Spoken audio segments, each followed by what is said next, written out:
আজকের গল্পর নাম কালো রাত্রির শঙ্খপুর। গল্পটি খুব ইন্টারেস্টিং এবং ভয়ের। শেষ পর্যন্ত দেখুন। শঙ্খপুর বাংলাদেশের এক অজপাড়া গা।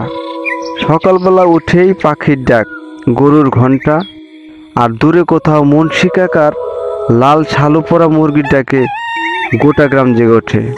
এই গ্রামের মানুষগুলো সহজ সরল। কেউ মাঠে যায়, কেউ নদীতে জাল ফেলে, কেউ আবার হাল চাষ করে। গায়ের মাঝখানে একটা পুরনো পুকুর, চাঁদমণি দিঘি। ওই দিঘির পানি নাকি সারা বছর একরকম ঠান্ডা থাকে। লোকে মুখে শোনা যায় সেই পুকুরে এক বিধবার আত্মা বাস করে। কিন্তু এখনকার কেউ আর এসব বিশ্বাস করে না। বিশেষ করে গ্রামের যুবক রাশেদ। শহরে এক সময় কাজ করত, এখন নিজের বাবার জমিতে চাষ করে। সে বলে, ভূত টুত কিছুই না রে ভাই, সব মানুষের কল্পনা।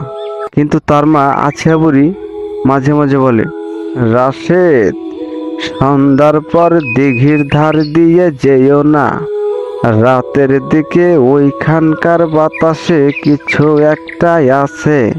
রাশেদ হেসে উড়িয়ে দেয়।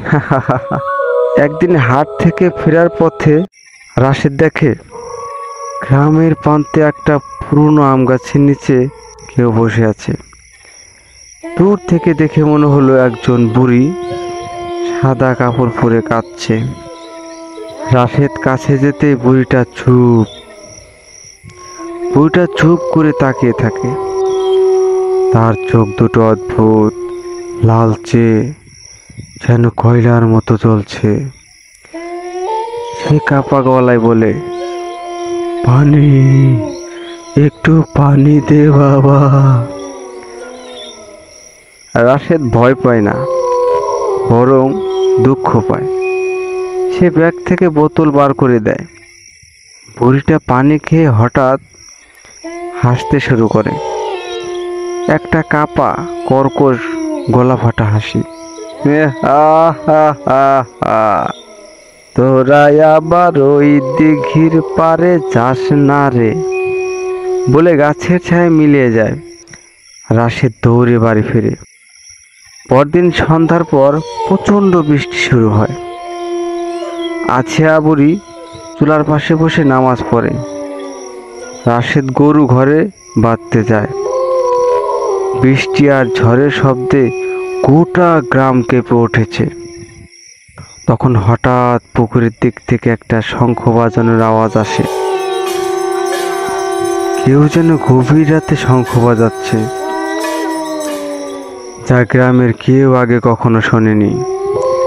আছিয়া ভয় পেয়ে দরজা বন্ধ করে দেয়। রাশেদ ভাবে হয়তো কারো খেলা, কিন্তু শঙ্খের সাথে সাথে একটা কান্নার শব্দ আসে, একটু মেয়ের গলা, আমারে বাঁচা, আমারে বাঁচা।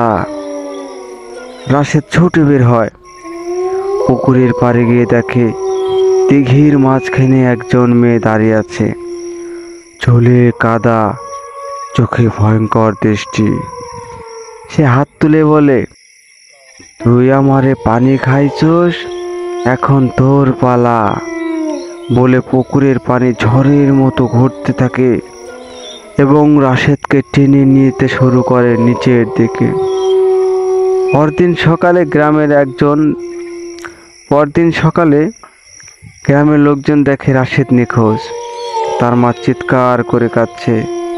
লোকজন বলে হয়তো নদীর স্রোতে পড়ে গেছে। কিন্তু সন্ধ্যা নামতেই আবারও শঙ্খ বাজে, আর পুকুরের ধারে কেউ গেলে দেখে রাশেদ দাঁড়িয়ে আছে অর্ধেক পানির ভেতরে। চোখ দুটো জ্বলছে লাল, ঠোঁটে হালকা হাসি, আর গলায় শঙ্খ বাঁধা। তারপর থেকে প্রতি বছর এই সময়টা এলে চাঁদমণি দিঘির পানি হঠাৎ কালো হয়ে যায়। গ্রামের মানুষ দরজা বন্ধ করে রাখে, আর দূরে কোথাও শোনা যায় সেই ভয়ঙ্কর বাজনা, শঙ্খ বাজনা, বাঁচারে, পানি দে রে। আজও শঙ্খপুরের সেই দিঘি আছে, রাতে গেলে পানি স্থির থাকে না।